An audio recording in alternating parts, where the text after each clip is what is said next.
Assalamualaikum warahmatullah. Teman-teman sekalian, pada kesempatan ini saya akan membahas terkait dengan bagaimana sih untuk membuat heading pada makalah atau karya ilmiah. Juga bagaimana caranya membuat daftar isi secara teratur. Terkadang daftar isi itu kan apa ya dia semrawut sehingga titik-titiknya itu kadang ada yang panjang, ada yang pendek. Nah, ini ada satu contoh makalah yang sudah ada. Kita coba bagaimana caranya untuk membuat daftar isi sehingga titik-titiknya itu dapat teratur. Jadi teman-teman, langkah pertama adalah dengan cara memblok seluruh daftar isi yang ada, tetapi dia belum diberikan titik-titik. Lalu kemudian kita klik kanan. Setelah itu masuk ke paragraf.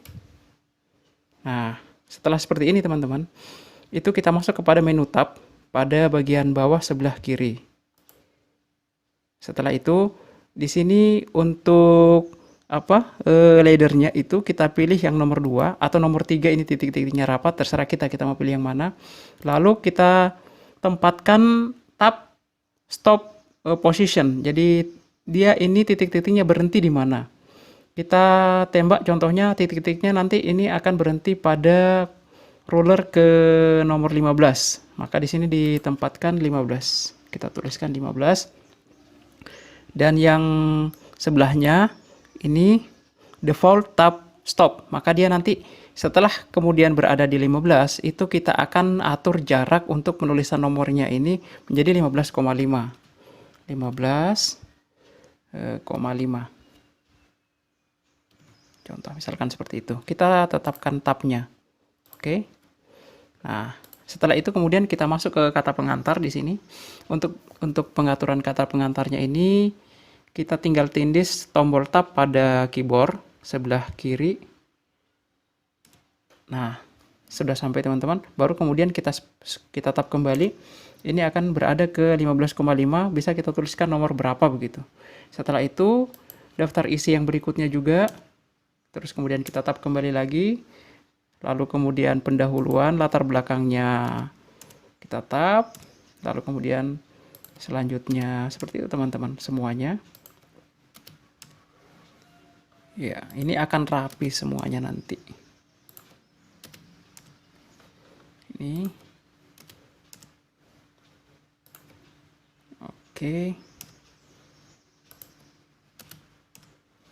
Daftar pustaka. Ya, teman-teman, untuk pengaturan halamannya nanti kita akan bisa lihat nomor berapa sebenarnya kata pengantar ini. Contohnya misalkan di sini kata pengantarnya berada di I1, maka kemudian kita tulis I1. Yang ini tadi, ini fungsinya tab tadi ini, yang kedua akan merapatkan atau meratakan. Di sini I2 contohnya. Lalu kemudian latar belakang ini misalkan nomor 3 atau rumusan masalah kita tab satu kali lagi supaya dia rata dengan nomor 3. Contohnya misalkan nomor 4 dan seterusnya teman-teman. Saya kira demikian. Lalu bagaimana caranya kalau misalkan kita mau membuat daftar isi secara otomatis. Nah, ini lain cerita teman-teman. Kita close dulu ya. Ini bisa kita down save dulu. Lalu kemudian kita masuk ke sini.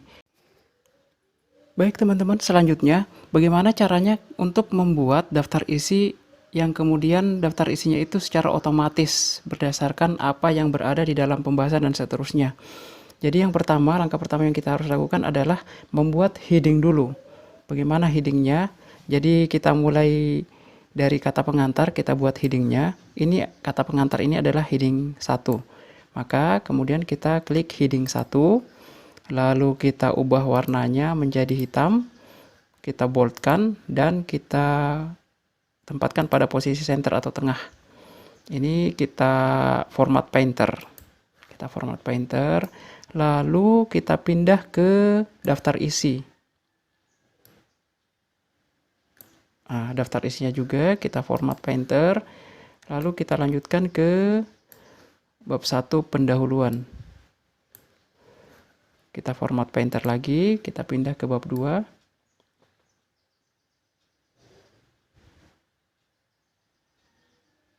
Bab 3 ya, kita sudah terlewat di mana bab 2 tadi. Ya, bab 2 didapat. Setelah itu kita blok bab 2, lepas, maka menyesuaikan. Kita klik format Painter lagi. Setelah itu kita masuk di bab 3. Nah, ini dia bab 3-nya. Oke. Kita format Painter lagi. Baru kemudian kita masuk ke daftar pustaka. Nah, daftar pustaka. Oke. Setelah itu, baru kemudian kita masuk di heading 2. Kita mulai dari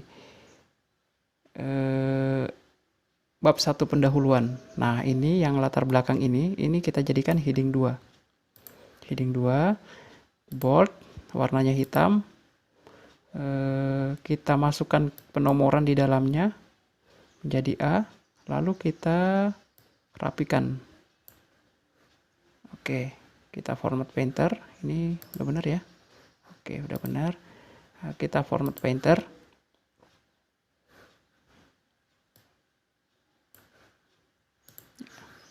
Setelah itu baru kemudian kita cari poin B-nya mana. Ini dia poin B-nya. Nah, ini ada 2B, kita hapus satunya nih. Kita hapus rumusan masalah. Setelah itu kita format Painter lagi. Masuk ke poin C. Nah, ini ada C-nya ada 2. Kita hapus yang satunya.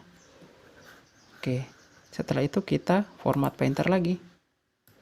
Masuk di A. Nah, ini ada permasalahan di sini. Kenapa dia langsung D? Karena dia ambil dari pembahasan sambungan dari yang sebelumnya. Nah, ini kita harus format dulu agar dia tidak menjadi D. Kita set numbernya menjadi A. Oke. Nah, kita atur kembali. Oke, kita atur agar dia rapi. Lalu kemudian kita format Painter lagi.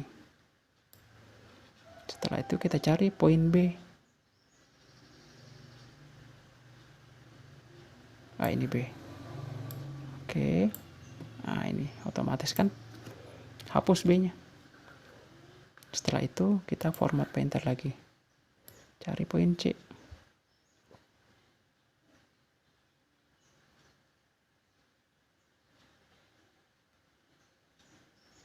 Cuma B saja ya.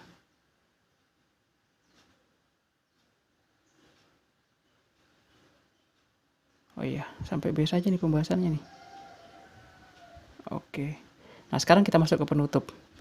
Masuk penutup, ini kesimpulan.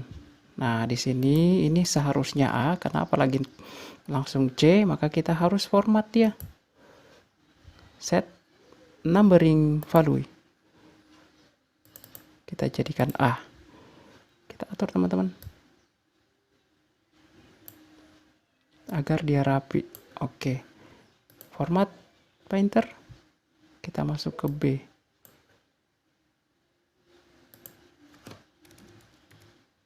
Oke. Daftar pustakanya tidak perlu dikorek. Nah, setelah itu, karena headingnya sudah selesai, kita mau pasang untuk daftar isi. Bagaimana caranya? Kita masuk ke reference. Lalu kemudian jangan lupa ya, kursornya ditaruh memang di bawah daftar isi, masuk ke reference, lalu kemudian ke table of contents.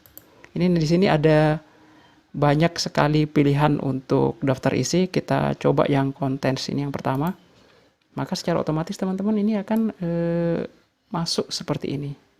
Nah, ini kontennya bisa dihapus. Jika mau diganti, tambahkan boleh. Ini sudah jadi teman-teman. Dan ini akan update sesuai dengan penomoran halaman di mana letak dari judul yang terpasang di daftar isi. Seperti itu teman-teman. Nah, udah jadi kan? Bab 3, penutup, kesimpulan saran daftar pustaka. Oke, sudah jadi semua pembahasan. Oke deh, selesai deh dengan sendirinya. Saya kira demikian teman-teman. Tinggal dirapikan. Akhirul kalam. Assalamualaikum warahmatullahi wabarakatuh.